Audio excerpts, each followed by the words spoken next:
오늘 하나님 말씀 이사야서 49장 8절부터 10절의 말씀입니다. 이사야서 49장 8절부터 10절의 말씀. 여호와께서 또 가라사대 은혜의 때에 내가 내게 응답하였고 구원의 날에 내가 너를 도왔도다. 내가 장차 너를 보호하여 너로 백성의 언약을 삼으며 나라를 일으켜 그들로 그 황무하였던 땅을 기업으로 상속해 하리라. 내가 잡혀있는 자에게 이르기를 나오라 하며 흑암에 있는 자에게 나타나라 하리라. 그들이 길에서 먹겠고 모든 자산에도 그들의 풀밭이 있을 것인즉 그들이 줄이거나 목마르지 아니할 것이며 더위와 볕이 그들을 상하지 아니하리니 이는 그들을 긍휼히 여기는 자가 그들을 이끌되 샘물 근원으로 인도할 것임이니라. 아멘. 할렐루야. 할렐루야. 우리 하나님 참 좋으신 하나님이 있습니다. 이 시간도 하나님의 은혜와 평강이 여러분들과 여러분들 가정과 직장과 사업장 그리고 여러분 자녀들까지 하나님의 은혜가 흐르고 넘치도록 채워지길 주의 이름으로 축원합니다. 아멘. 자, 우리 따라합니다. 나는 예수님 안에서 모든 사람들을 이해하고 용서하고 사랑하겠습니다. 자, 우리 선포의 기도드립니다. 나사렛 예수 이름으로 명하노니 내 안에 가난의 영, 채무의 영은 떠나갈지어다. 내 앞에 하나님의 축복을 가로막는 모든 악한 영들은 속히 떠나갈지어다. 내 죄로 인하여 나를 떠나갔던 모든 영권, 인권, 물권은 속히 회복되어 돌아올지어다. 아멘. 할렐루야. 우리 안에 모든 가난의 영, 채무의 영이 떠나간 줄로 믿습니다. 따라서 우리의 모든 빚은 다 청산되어진 줄로 믿습니다. 하나님의 축복을 가로막는 모든 악한 영들이 떠나가고 나를 떠나갔던 영권, 인권, 물권의 권세들이 다 회복되어 돌아온 줄로 믿습니다. 할렐루야. 이 시간도 하나님께 영광 올려드리는 귀한 시간 되시길 주 이름으로 축원합니다. 오늘 이사야서 49장 8절부터 10절의 말씀 가지고 은혜의 때에 내가 내게 응답하리라 라는 제목으로 말씀을 나누겠습니다. 자, 따라합니다. 은혜의 때에 내가 내게 응답하리라. 은혜의 때에 내가 내게 응답하리라. 아멘.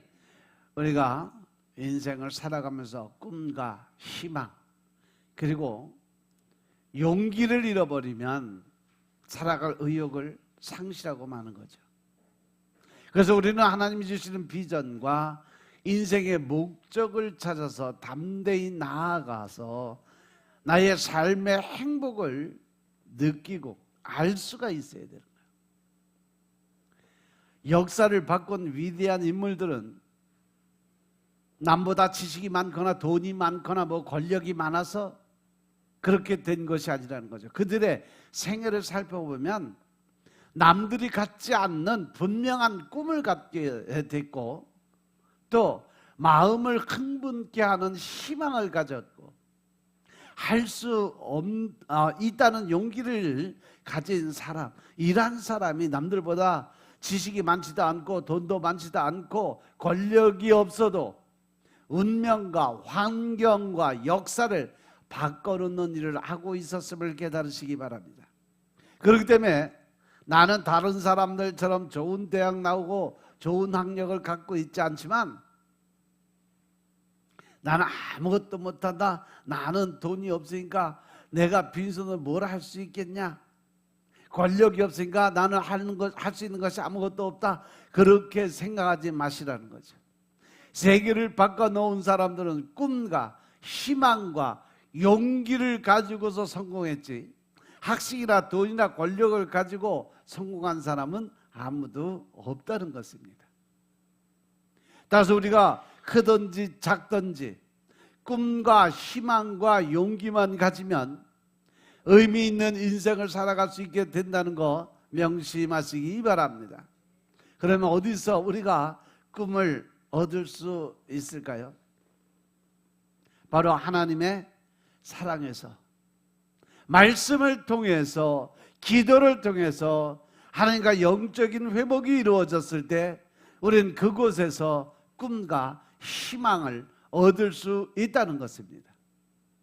하나님의 사랑은 우리들에게 찾아와서 좌절한 우리들에게 꿈을 심어주는 거예요. 모든 것에 절망한 사람들에게 하나님의 사랑을 퍼부어주어서 꿈이 일어나게 만들어 준다는 거죠. 우리가 영적인 삶의 그 모습이 죽어버리면 우리 안에 있는 모든 꿈과 희망도 다 죽어버려요. 그러니까 내 속에 살아있는 것은 절망과 슬픔과 아픔밖에 살아나는 게 없다는 거죠. 그래서 우리는 말씀을 통해서 내 영적인 변화가 일어나게 되고, 또 말씀을 통해서 우리는 새로운 삶의 희망을 갖게 된다는 거 명심하시기 바랍니다. 이 땅에 살아가면서 죄 덩어리인 나를 위해서 독생자 예수님을 보내주시고 갈보리산에서 대속의 제물로 삼으신 그 사랑이 우리 마음속에 오면 우리 마음을 감동시키고 우리 마음속에 꿈을 심어주는 것입니다. 그래서 로마서 5장 8절에 보시면 우리가 아직 죄인 되었을 때에 그리스도께서 우리를 위해서 죽으심으로 하나님께서 우리에 대한 자기의 사랑을 확증하셨다. 할렐루야, 할렐루야.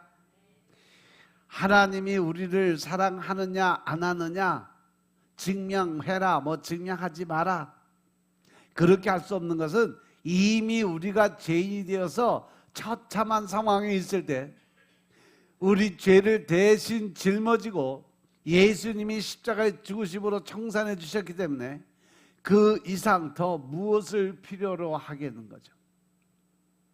이렇게 우리는 더 이상 하나님의 사랑을 증거하라고 해도 할 수가 없어요.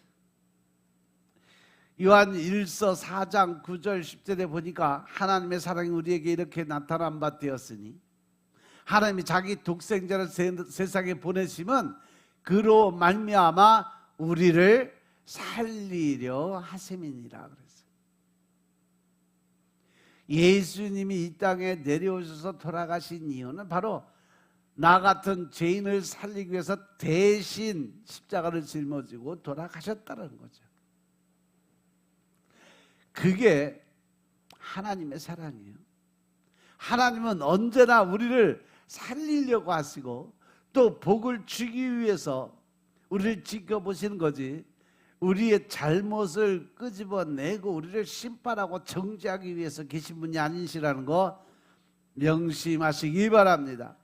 우리가 하나님을 언제 사랑했을까? 우리가 하나님을 사랑하지 않고 멀리 떠난 우리들을 하나님이 독생자 예수님을 보내서 우리를 찾아서 붙잡아 끌어오고 우리 죄를 대신 청산해 주시고 우리에게 구원의 옷을 입혀 주신 것입니다. 하지만 놀라운 것은 하나님은 끝까지 포기하거나 우리를 버리지 않으신다는 거죠. 여러분, 하나님이 포기하거나 버렸다면 여러분과 저는요 벌써 하나님 앞에 서지 못하고 이미 저 지옥의 굴에서 고통과 절망 속에 살아갈 거예요. 이사야서 49장 15절 16절의 말씀 우리 한번 보겠습니다. 이사야서 49장 15절 16절의 말씀입니다. 여인이 어찌 그 젖 먹는 자식을 잊겠으며 자기 태에서 난 아들을 국률이 여기지 않겠느냐. 그들은 혹시 잊을지라도 나는 너를 잊지 아니할 것이라. 내가 너를 내 손바닥에 새겼고 너의 성벽이 항상 내 앞에 있나니. 할렐루야, 할렐루야. 이 말씀이 뭐냐? 하나님의 변함없는 사랑, 그리고 하나님의 변함없는 긍휼을 아주 강력하게 지금 표현하고 있다는 거죠. 여기서 하나님은 어머니가 젖 먹는 자식을 잊지 않는 자연스러운 모성애를 빗대서 하나님의 그 백성에 대한 사랑과 기억이 결코 사라지지 않는다는 것을 강조하는 거예요. 엄마가 자식을 이 태에 생겨서 그 10달 동안 품고 그 자식을 낳아서 기를 때에 절대 그 자식을 잊지 못하는 그 모습이 바로 하나님이 우리를 사랑하는 모습과 같다는 거예요. 우리들이 할 수 있는 이해를 뛰어넘는 하나님의 사랑은 사람들이 보여주는 그 어떠한 사랑보다도 더 크고 깊어서 세상이 아무리 돌변하고 변할지라도 하나님은 그 백성을 결코 잊지 않는다는 위로의 메시지를 전하고 있음을 깨달으시기 바랍니다. 이 말씀은 특히 고난과 절망 속에 있는 이스라엘 백성들에게 큰 위로가 되는데, 하나님께서 그들의 고통과 버림받음의 상황 속에서도 그들을 잊지 않고 끝까지 돌보실 것이라는 신뢰, 믿음을 심어 주시고 있는 거죠. 또한 하나님은 인간의 한계를 넘어서는 사랑의 본질을 드러내시고 이것이야말로 믿음으로 살아가는 사람들에게 희망과 용기를 주는 근원이 되고 있음을 깨달으시기 바랍니다. 더 나아가서 이 말씀은 하나님의 사랑이 조건이 없는 사랑이라는 것을 알려줘요. 사람들처럼 상황과 감정에 의해 변하지 않고 그 어떤 환경 속에서도 하나님의 자녀들을 사랑한 그 하나님의 그 사랑과 돌봄은 변함이 없다는 사실을 깨닫게 만들어주는 거죠. 이로 인해서 우리는 어려운 시기에 하나님을 믿고 의지할 수 있는 아주 든든한 안식처를 발견하게 되는 거예요. 그래서 내가 너를 손바닥에 새겼고 너의 성벽이 항상 내 앞에 있다고 말씀하시는 거예요. 이 말씀이 바로 예루살렘과 그 백성을 향한 깊은 사랑과 관심을 표현하는 하나님의 말씀이에요. 여기서 나는 너를 내 손바닥에 놓았다는 그러한 표현은 아주 강력한 상징으로 손바닥에 새긴다는 것은 결코 잊지 않고 항상 보호한다는 의미를 가지고 있어요. 우리가 무슨 일을 하든지 항상 이 손을 보고 손을 펴고 보면 제일 먼저 보이는 게 손바닥이야. 그러니까 그 손바닥에 새겼다는 것은 내가 너를 항상 지켜보고 보호하고 계신다는 거죠. 이는 하나님께서 하나님의 백성을 향한 기억과 사랑을 잊지 않으시고 그들을 돌보고 보호하신다는 확신을 주는 말씀인 것임을 깨달으시기 바랍니다. 또한 내 무너진 성벽들이 항상 내 눈앞에 있다. 이 말씀은 예루살렘의 현실적인 고통과 아픔을 하나님께서 깊이 인식하고 알고 계신다는 거예요.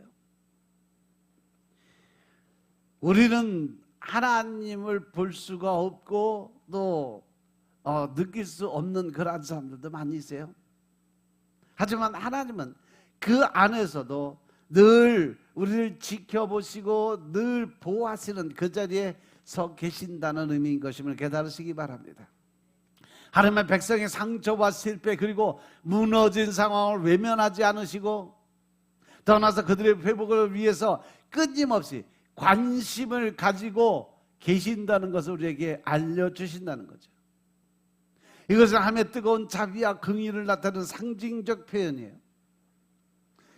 비록 우리가 세상을 향해 달려가서 하나님보다 세상을 더 좋아할 때도 있고 또 때에 따라서는 하나님을 멀리하고 내 생각과 내 뜻대로 내 방법대로 내가 결정하는 내가 하나님의 자리에 서는 그러한 모습으로 살아갈 때도 있어요.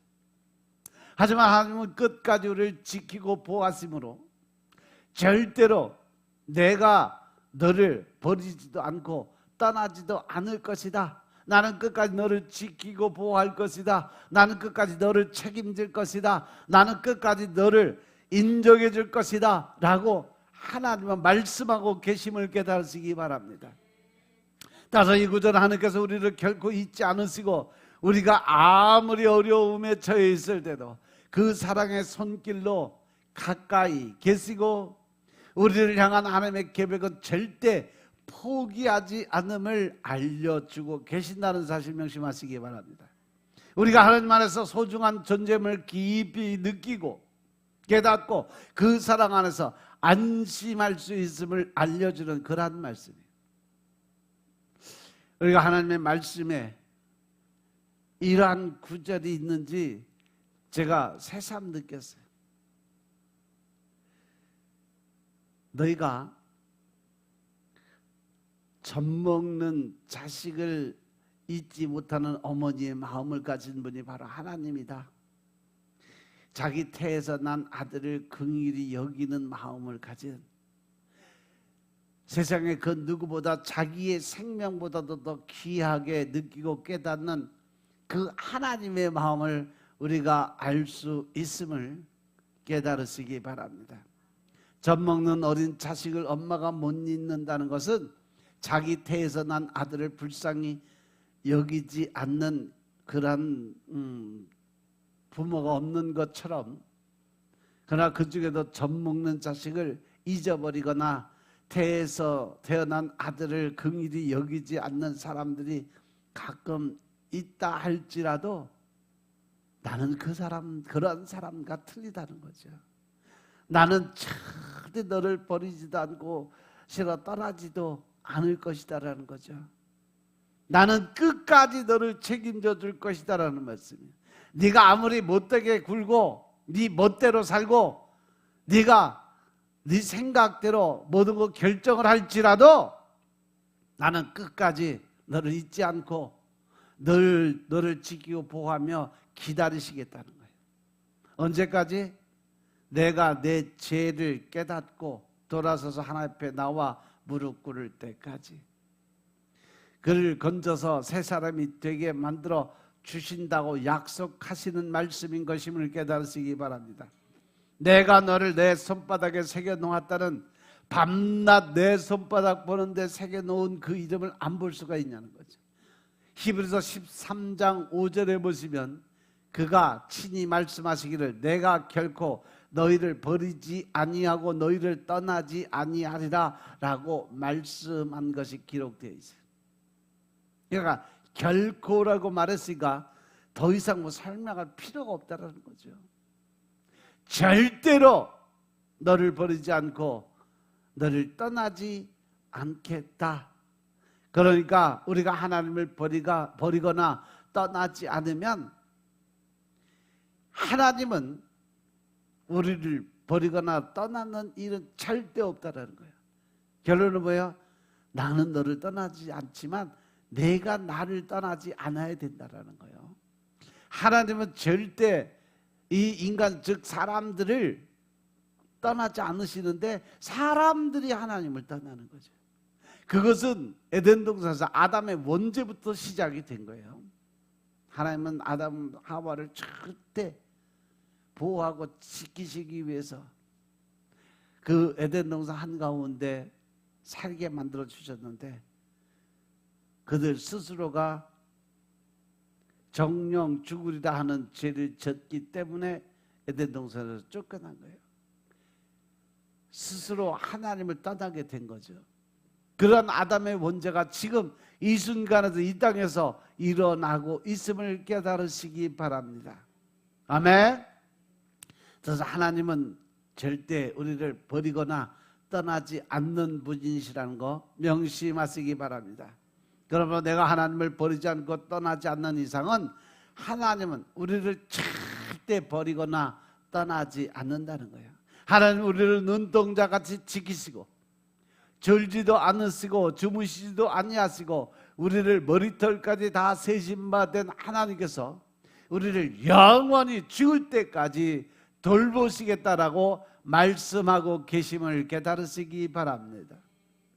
로마서 8장 38절 39절에 보니까 내가 확신하노니 사망이나 생명이나 천사들이나 권세자들이나 현재 일이나 장래이나 능력이나 높음이나 깊음이나 다른 어떠한 피조물이라도 우리를 우리 주 예수 그리스도 안에 있는 하나님의 사랑에서 끊을 수 없으리라. 할렐루야, 할렐루야.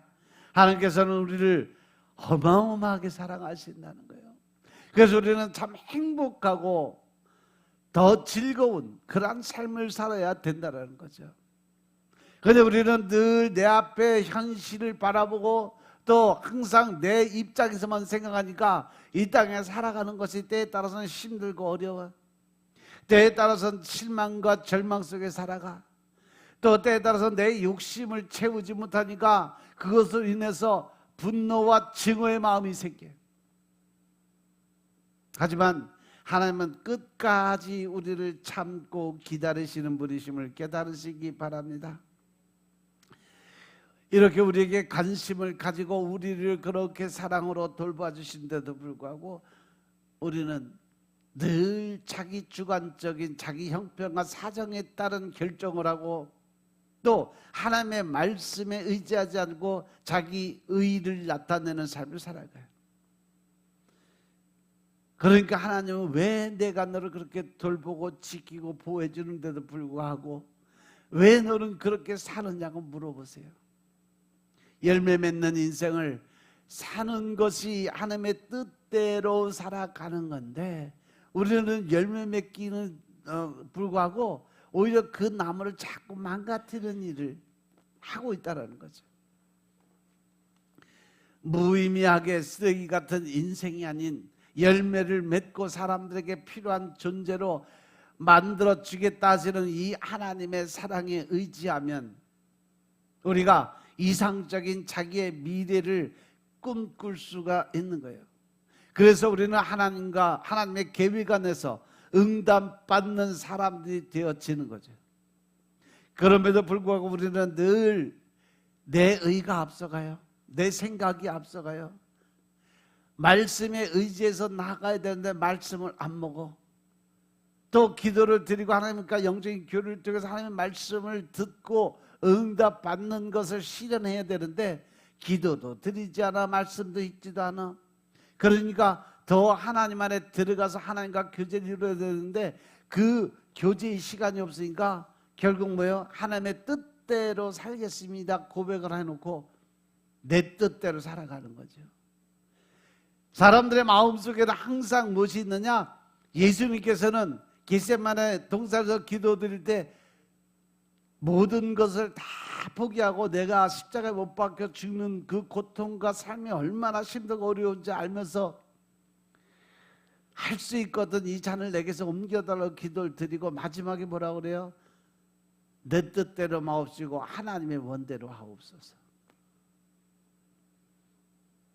결국은 모든 것은 하나님의 방법에 맡기고 의지하고 나아가겠다는 거예요. 거기엔 절대 내 생각이 1%도 0.1%도 안 들어간다는 거예요. 오직 하나님이 결정하시는 대로 순종하겠다는 거예요. 그런데 우리는 어떻게 되나요? 우리는 어떻게 살아가고 있는지 한번 돌아보시기 바랍니다. 되게 거꾸로 인생을 살아가고 거꾸로 기도를 드려요. 주님 뜻대로 하지 마시고 내 뜻대로 하옵소서.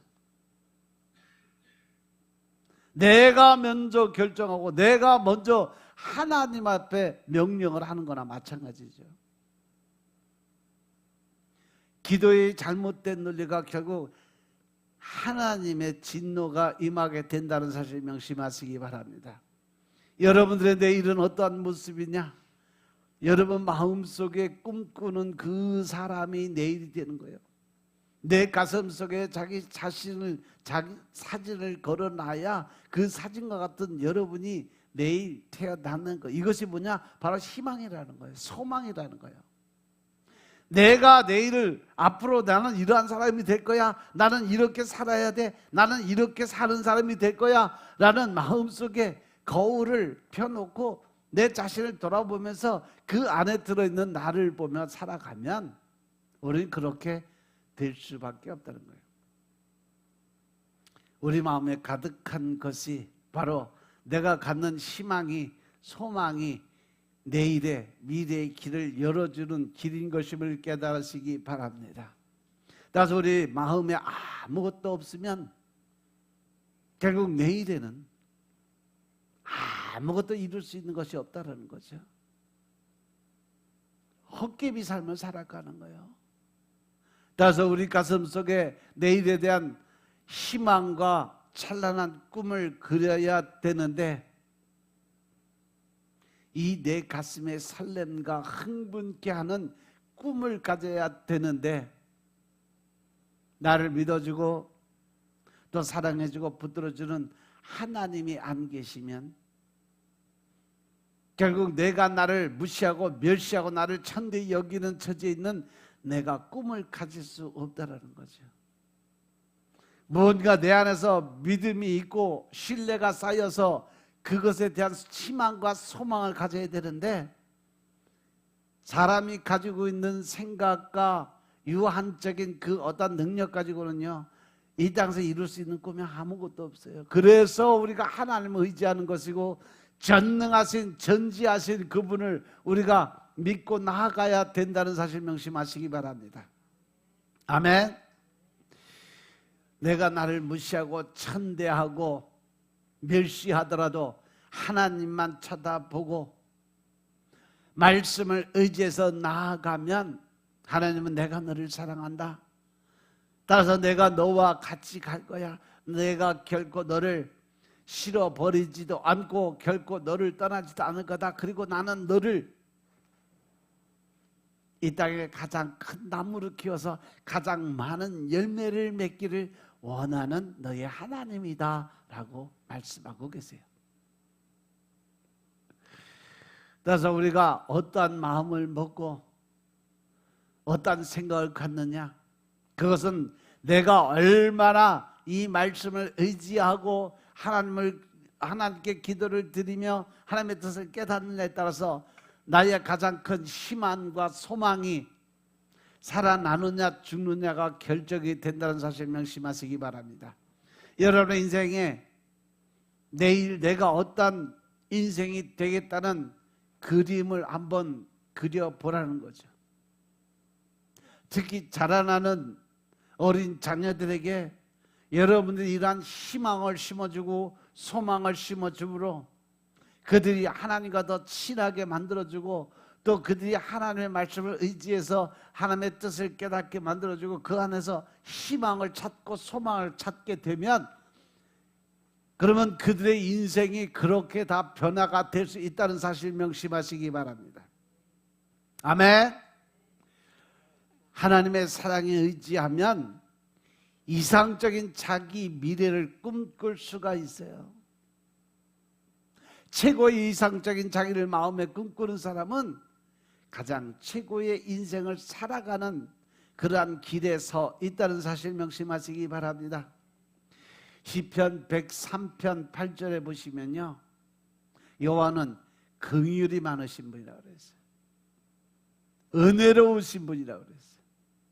노하기를 더디하시고 인자심이 풍부한 그러한 하나님이시다라고 그랬어요. 하나님은 자비롭고 은혜로우니까 화도 안 내시고 또 우리가 설사 잘못했는데 끝까지 참아서 우리가 돌아오기를 기다리시는 하나님. 그래서 요한복음 15장 16절에 보면 너희가 나를 택한 것이 아니다라고 그래요. 내가 너희를 택해서 세운 거다라고 말씀하세요. 할렐루야. 결론은 뭐예요? 네가 스스로 하는 거 아무것도 없어. 넌 아무것도 할 수 없어. 내가 옆에서 너 도와주니까 그나마 네가 지금 그렇게 살아가고 있는 거야. 그것을 깨닫고 알고 인정하라는 것입니다. 이것은 너희로 가서 열매를 맺게 하고 또 너희 열매가 항상 있게 해서 내 이름으로 아버지께 무엇을 구하든지 다 받게 하려 함이니라. 할렐루야.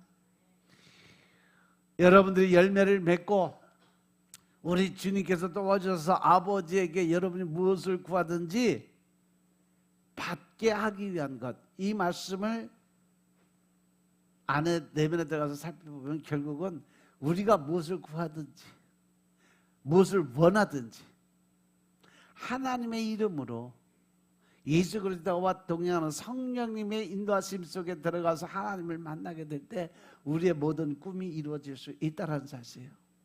아멘.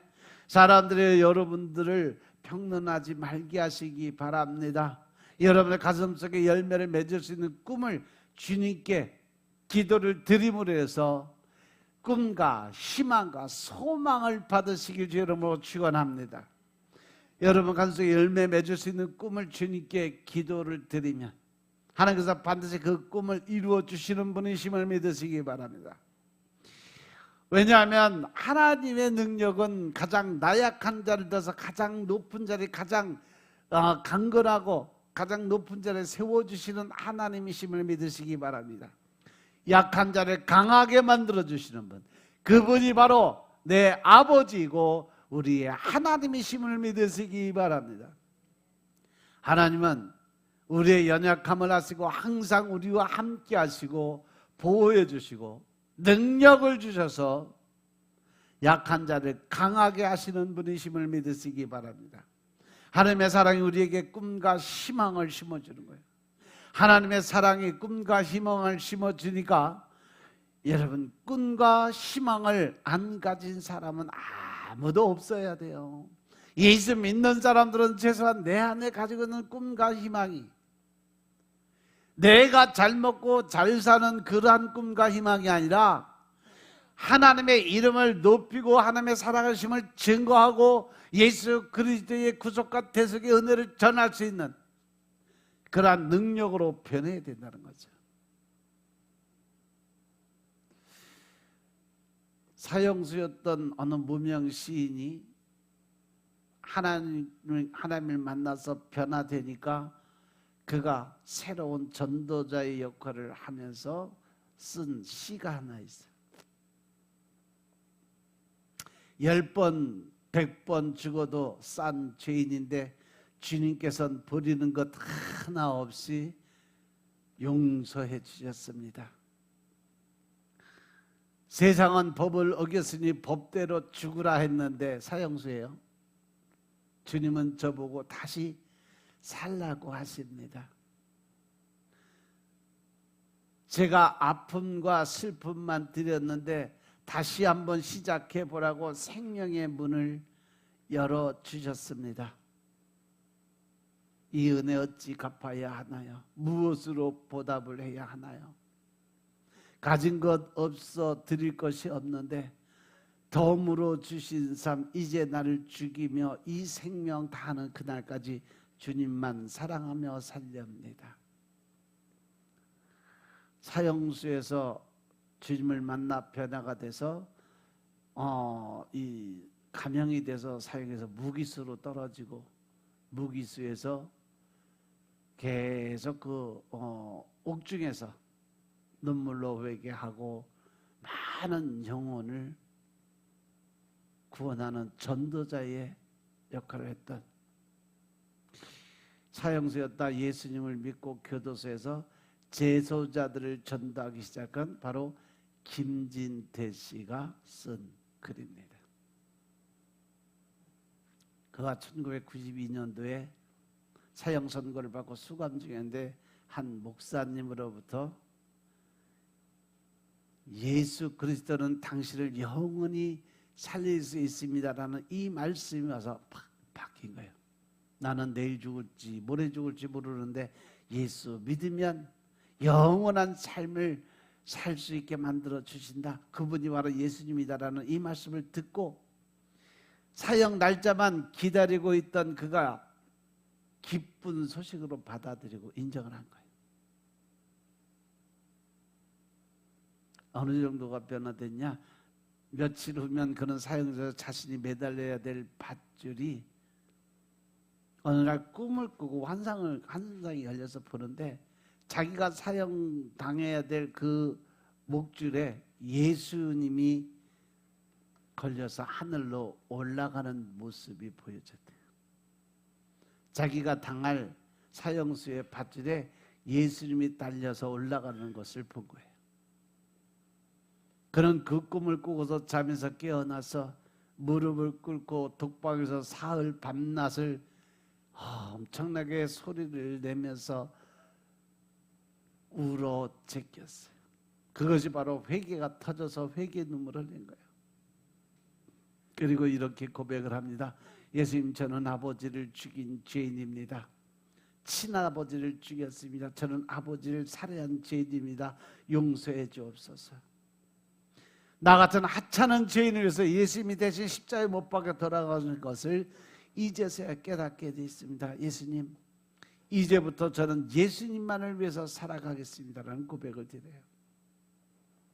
이 죄인의 죄를 예수님이 짊어진 것을 보고 그는 완전히 변화가 돼서 언제나 주님을 먼저 생각하고 자신이 체험한 하나님을 주의 교도관과 제수들에게 전하기 시작을 했어요. 이렇게 그가 변화되고 10년 동안 그 감옥에서 전도한 인원이 몇 명인지 아세요? 600명이나 돼요. 그 사람들이 다 예수님을 만나서 돌아서서 사회에 나와서 예수님 믿고 거룩한 사람들, 다 변화된 사람들, 바로 이 김진태 씨가 여러분들과 저의 삶이 아니라는 거죠. 바로 내가 그렇게 말로 행동으로 사람들을 죽이고 상처 주고 아프게 만들고 또 자기 고집과 아집으로 살아가고, 우리가 다 사형 선고를 받은 하나님 앞에서 죄인인데 우리 대신 죽으시려고 예수님이 하늘 보좌를 버리고 이 땅에 인간으로 오셨고 인간으로 사시고 모든 사람들의 죄를 짊어지고 십자가에 매달려 돌아가시면서 우리들에게 십자가의 구속과 대속의 은혜를 주신 겁니다. 십자가에서 몸짓고 피 흘려서 우리 죄를 청산하시고 우리의 불의와 추악을 청산하시고 우리의 질병을 다 갚아주시고 우리의 저주를 청산하시고 사망과 음부를 다 멸하시고 우리에게 용서와 의와 은혜를 거룩함과 성령의 충만한 은혜로 치료와 건강의 은혜를, 아브라함의 축복과 형통의 은혜를, 더 나아가서 부활 영생 천국의 은혜를 주셔서 영혼이 잘됨같이 범사가 잘되고 강건하고 생명을 얻는데 풍성하게 얻게 하는 은총을 베푸시는 바로 예수 그리스도이심을 믿으시기 바랍니다. 그러니까 우리가 예수 그리스도를 가슴속에 모시고 변화가 되고 꿈을 가진다면 어떻게 해야 되겠냐는 거죠. 하나님은 우리를 끝까지 포기하거나 버리지 않으시는 하나님이심을 믿으시기 바랍니다. 그리고 우리가 좋은 열매를 맺을 것을 끝까지 기대하고 기다리시는 하나님이심을 믿으시기 바랍니다. 우리가 이러한 하나님의 사랑에 의지하면 죽음에서 건짐을 받고 놀라운 우리의 미래를 꿈꿀 수가 있는 거예요. 이렇게 사랑해 주셨는데 내일의 꿈을 우리가 안 꿀 수가 있겠냐는 거죠. 미래의 소망을 안 가질 수가 있겠냐는 거죠. 하나님, 우리가 원하는 네가 말하는데 내가 시행하겠다 말씀하시고 그 약속을 지키기 위해서 끝까지 우리의 소리에 귀를 기울이시고 우리가 살아가는 어떤 모습을 바라보시고 우리가 말하는 행동의 그 모습을 바라보시면서 늘 지키고 보호하시는데 과연 나는 하나님의 뜻에 합한 자가 되어서 살아가는지, 하나님의 방법대로 살아가기 위해 노력하는 삶을 살아가고 있는지 한번 돌아보시기 바랍니다. 우리가 이러한 하나님의 사랑에 의지하면 죽음에서 건짐을 받고 놀라운 우리 미래를 꿈꿀 수가 있는 거예요.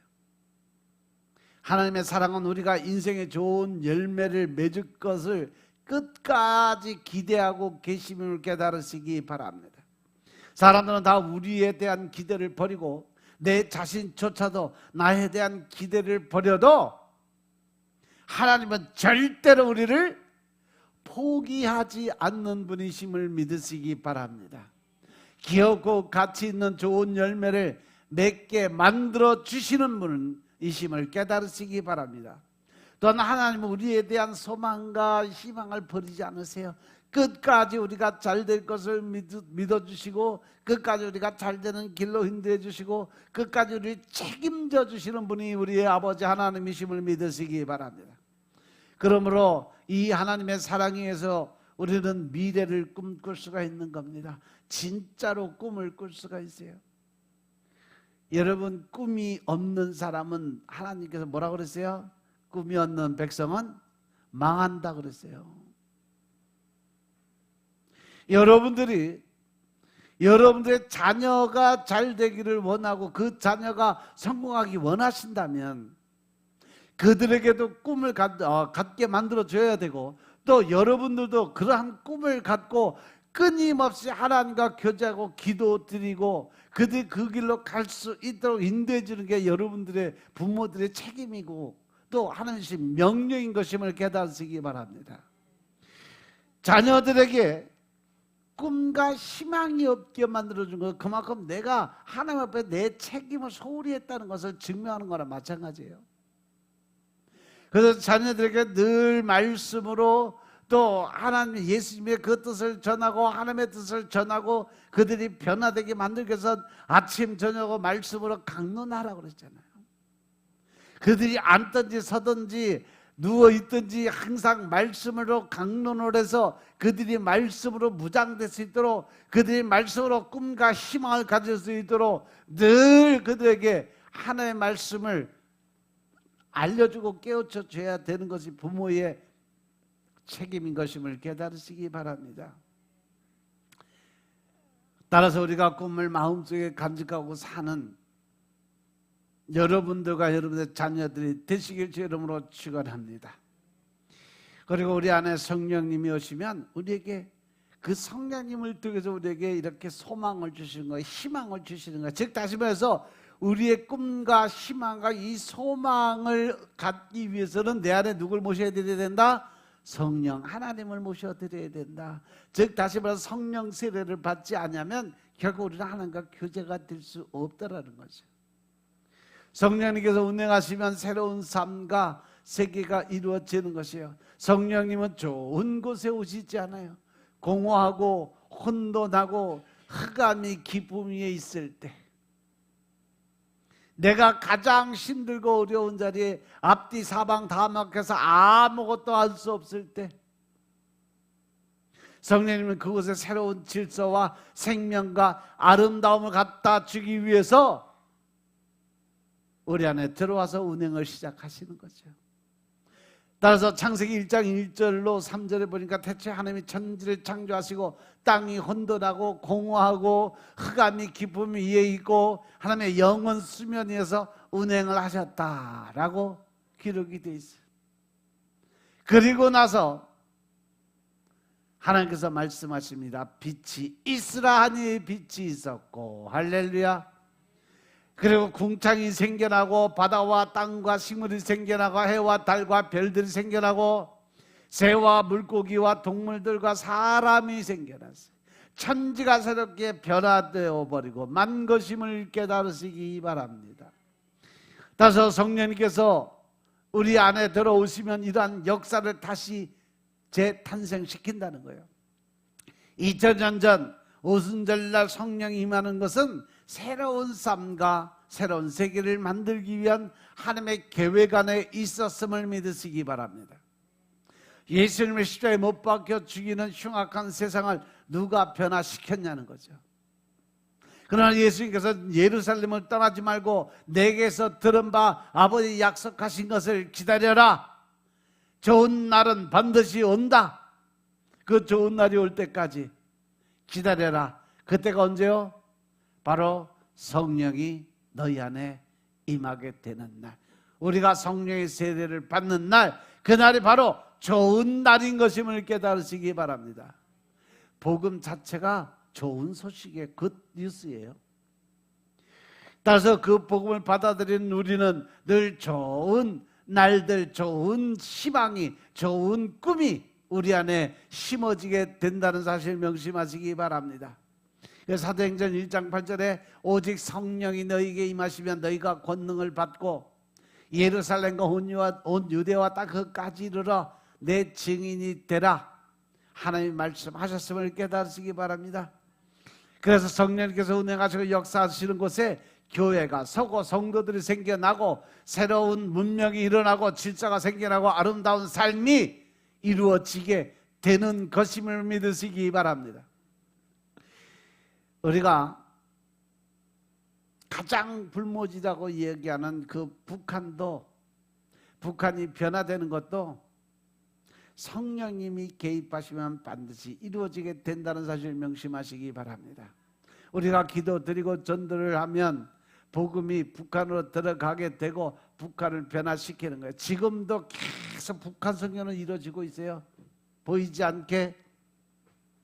제가 그 중국에 가서 선교하면서 보니까 그 북한에서 사역하시는 분들이 와서 그 북한의 그 그림들도 와서 팔아서 그걸로 선교 자금 쓰고, 북한의 지하교회들이 엄청 많대요. 보이지 않게 지금도 카타콤 같이 지하 동굴 땅굴을 파서 그 안에 들어가서 거기서 기도드리고, 거기서 말씀 보고, 거기서 믿음의 기도를 드린대요. 그래서 실상들을 얘기해 주네. 참 처참하고 너무 힘들어. 근데 그 중에서도 꼭 보면 배반자, 가론 유다들이 꼭 있대요. 그래서 예배 드리는 도중에 보이부에서 바로 와서 다 잡혀가는 사람들도 없어. 잡혀가면 바로 그냥 탄광으로 들어간대요. 그러니 얼마나 힘들겠어요. 한 15년 전에 그때 우리도 제가 그 중국에 갈 때 우리 교회에서 한 300, 400 정도 선교한 건 가지고 갔는데, 그걸로 북한 그림 다 사줬어요, 일부러. 그래서 그 그림들 다 갖다가 놨는데, 또 그 그림 볼 줄 아는 사람이 또 와서 보더니 가지고 갔어요. 어차피 선교한 거고 그건 뭐 또 필요한 분 가져가면 되니까. 지금도 북한은요 엄청나게 구박을 받고 탄압받으면서 신앙생활을 지키고 있다는 걸 명심하시기 바랍니다.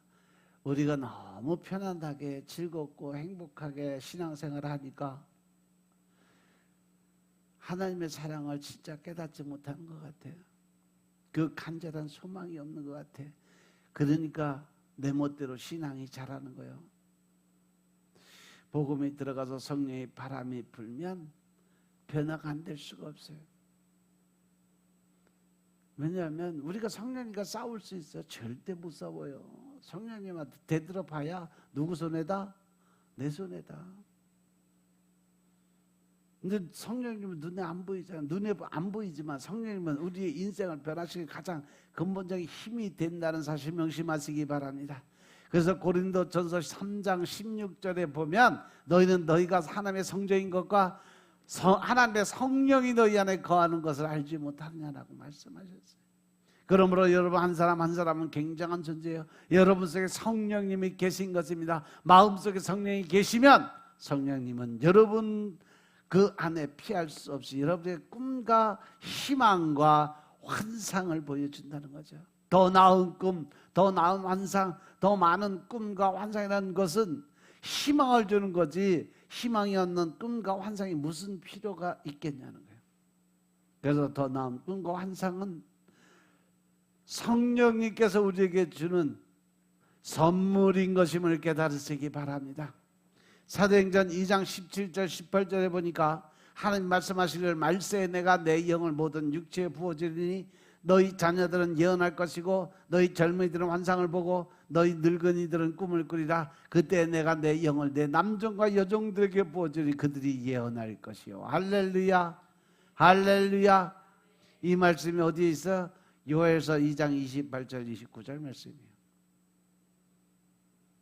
이 말씀을 누가를 통해서 다시 한번 하나님 우리에게 각인시켜 주는 거죠.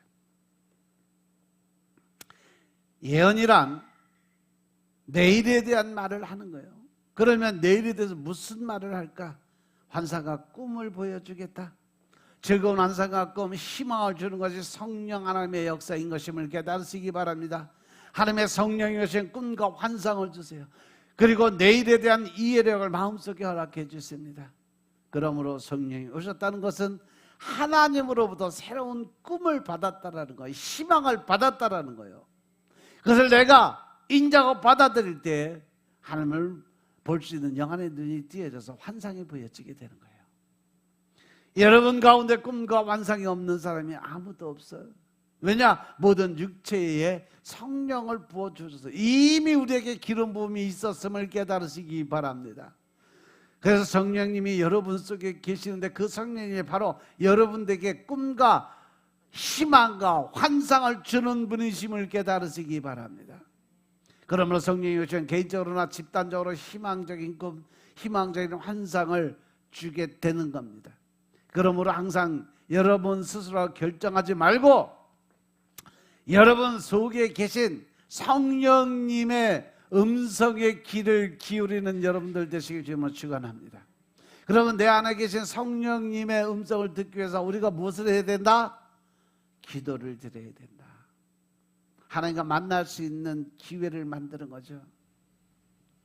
그때 하나님이 성령님께서 여러분에게 말씀해 주신다는 사실 명심하시기 바랍니다.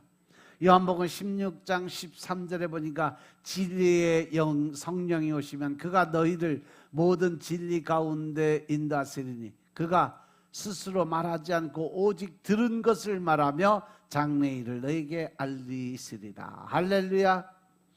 성령님도 말씀을 하시는데 누구의 말씀을 듣고 하신다? 하나님의 말씀을 듣고 그대로 하신다. 예수님께서도 내가 지금 말하는 것은 내가 말하는 것이 아니고 내 아버지가 나에게 하신 말씀을 너희에게 전해주는 거다라고 말해요. 성령님도 예수님도 다 하나님의 말씀에 순종하고 복종하는 그런 영들이었음을 깨달으시기 바랍니다. 로마서 15장 13절에 보니까 소망의 하나님이 모든 기쁨과 평강을 믿음 안에서 너희에게 충만하게 하사 성령의 능력으로 소망이 넘치게 하시기를 원하노라. 성령이 오시면 성령은 소망이 넘치게 하는 것입니다. 내일은 오늘보다, 다음 달은 이번 달보다, 내년은 올해보다 더 나아지는 소망으로 넘치게 되는 거라는 거죠. 영혼이 잘되고 범사가 잘되고 강건한 축복, 생명을 얻는데 풍성하게 얻는 소망으로 넘치게 만들어주시는 분이 성령님이심을 믿으시기 바랍니다. 성령님이여 소망의 전도자가 되는 거예요. 이제 마지막으로 말씀에 대한 믿음과 용기를 우리는 갖고 살아야 된다는 거 명심하시기 바랍니다. 우리는 용기가 없으면 아무것도 할 수가 없어요. 겁을 집어먹고 벌벌 떠는 거, 그 안에서 우리가 할 수 있는 게 뭐가 있냐는 거죠.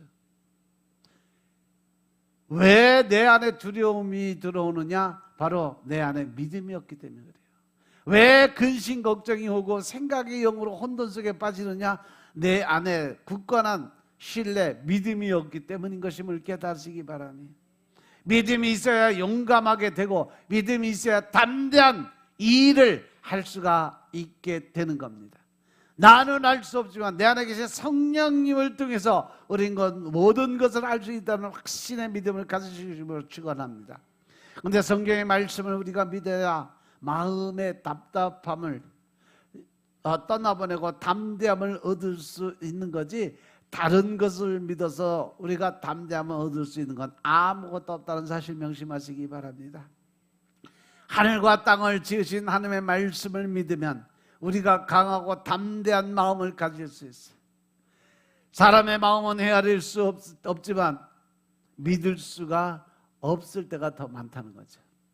하지만 성경의 말씀은 우리가 믿으면 그 믿음 안에서 담대한 신뢰가 쌓인다는 사실 명심하시기 바랍니다. 히브리서 11장 6절에 보니까 믿음이 없이는 하나님을 기쁘게 할 수 없다. 따라서 하나님을 믿는 믿음으로 하나님 앞에 나아가는 자는 반드시 그가 계신 것과 또한 그가 자기를 찾는 자들에게 상 주시는 이미심을 믿으시기 바랍니다.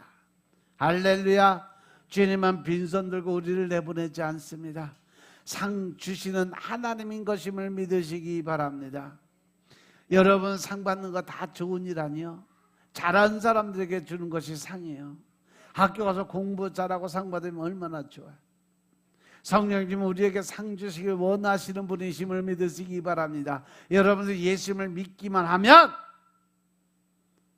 믿음의 상, 생명의 멸류관의 상을 주신다는 사실 명심하시기 바랍니다.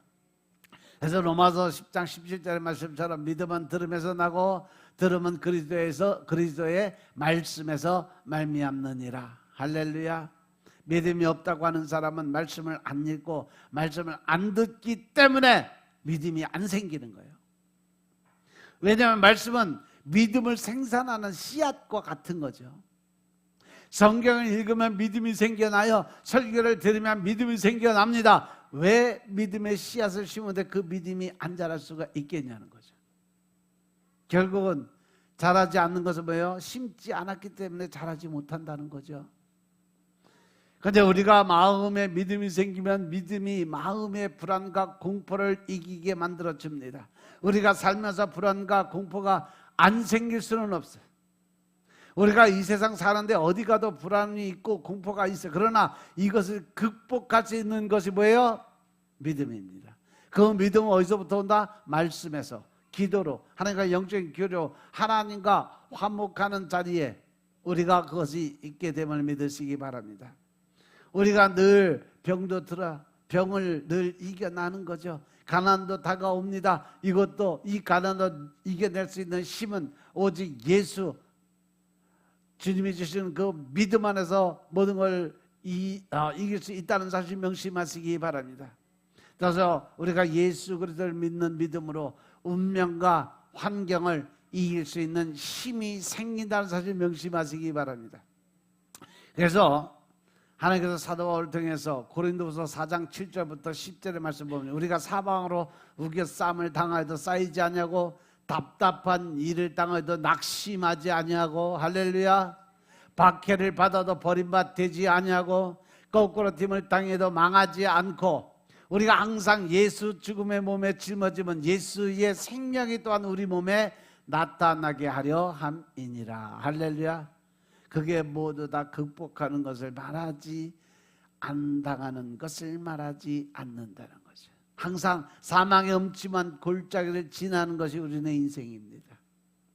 하지만 인생에 밤이 다가오지만 우리는 우리 속에 밤을 이기는 하나님의 능력의 가장 극진 빛이 우리 안에 있음을 깨달으시기 바랍니다. 세상의 빛으로 오신 예수님이 바로 내 안에 계심을 믿으시기 바랍니다. 그 빛이 내 안에 임하게 될 때 내 안에 있는 모든 어둠의 세력은 떠날 수밖에 없다는 사실을 믿으시면 아멘 합시다. 그래서 이사야 42장 10절에 보니까 두려워하지 말라. 내가 너와 함께함이라 놀라지 마라. 나는 네 하나님이 됨이니라. 내가 너를 굳세게 하리라. 참으로 너를 도와주리라. 참으로 나의 의의 오른손으로 너를 붙들어 주겠다. 그러니까 근심하지도 말고 두려워하지도 말라고 말씀하세요. 할렐루야. 요한복음 14장 27절에도 보니까 평안을 너에게 끼치노니 곧 나의 평안을 너에게 주노라. 내가 너에게 주는 것은 세상이 주는 것 같지 아니하니 너희 마음에 근심하지도 말고 두려워하지도 말라고 말씀하세요. 그러므로 믿음이 불안과 공포를 극복하게 해주신다는 사실 명심하시기 바랍니다. 그리고 믿음이 새로운 생각과 꿈을 갖고 실천하게 만드는 것임을 믿으시기 바랍니다. 따라서 내 안에 믿음이 없으면 우리는 아무것도 할 수 있는 게 없어요. 하지만 믿음이 있으면 하나님을 믿고 담대하게 나아갈 수 있게 된다는 사실 명심하시기 바랍니다. 히브리서 11장 1절부터 3절의 말씀을 보니까 믿음은 바라보는 것의 실상이고 보이지 않는 것들의 증거니 선지자들이 이로써 증거를 얻었다고 그랬어요. 믿음으로 모든 세계가 하나님의 말씀으로 지어진 우리가 하나니 보이는 것은 나타난 것을 말미암아 된 것이 아니니라. 할렐루야.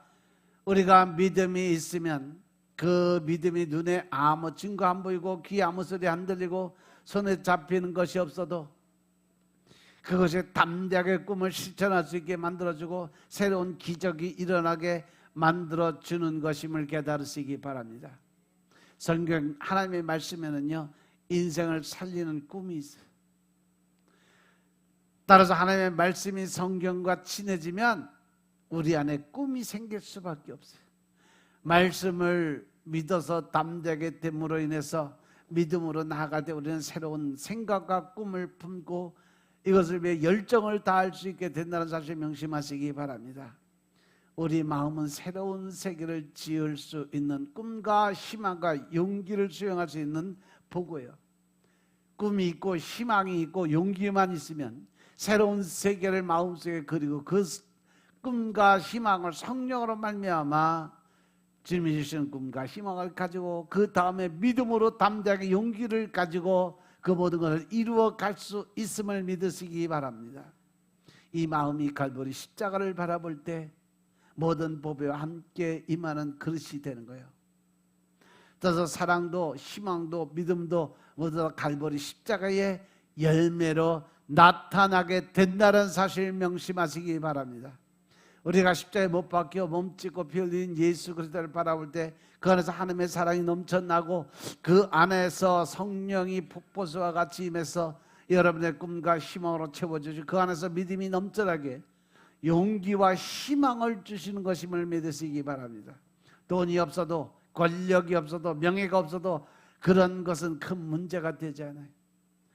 여러분께서 예수님의 십자가를 바라보면 예수님의 몸지고 피 흘려서 내려다 보시면서 내가 다 이루었다라고 말씀하시는 것임을 깨달으시기 바랍니다.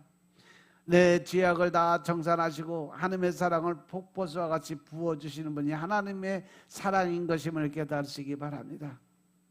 사랑은 우리에게 꿈을 안 가질래 안 가질 수가 없게 만들어주는 것이 사랑이에요. 사랑은 우리에게 꿈을 갖게 만들어주는 것입니다. 성령님이 십자가를 통해서 흘러넘치는 축복이 우리에게 임하게 된다는 사실 명심하시기 바랍니다. 하나님께서 말씀하셔서 내 입을 크게 열라 내가 채우리라. 성령님 오셔서 꿈과 환상을 우리에게 꿈으로 채워주는 것임을 믿으시기 바랍니다. 그 다음에 믿음의 말씀이 십자가에서 흘러넘쳐나서 우리에게 강하고 담대한 용기를 가지고 인생을 살게 만들어주는 것임을 믿으시기 바랍니다. 오늘도 여러분들 사랑과 희망과 믿음을 가지고 사는 여러분들이 되시길 주의 이름으로 축원합니다. 아멘. 기도드리겠습니다. 아버지 하나님 감사드립니다. 오늘도 우리가 은혜 가운데 하나님의 사랑을 깨닫고 또한 성령님의 임재를 통해서 우리의 삶이 새롭게 변화되는 믿음의 삶을 살게 하시니 감사합니다. 늘 신령과 진정의 마음으로 하나님의 뜻을 깨닫고 알게 하시고 오직 말씀을 의지하고 나아갈 때 주의 영으로 채워 주옵소서. 모든 말씀으로 주 예수 그리스도의 이름으로 감사드리며 기도드려 싸움나이다. 아멘.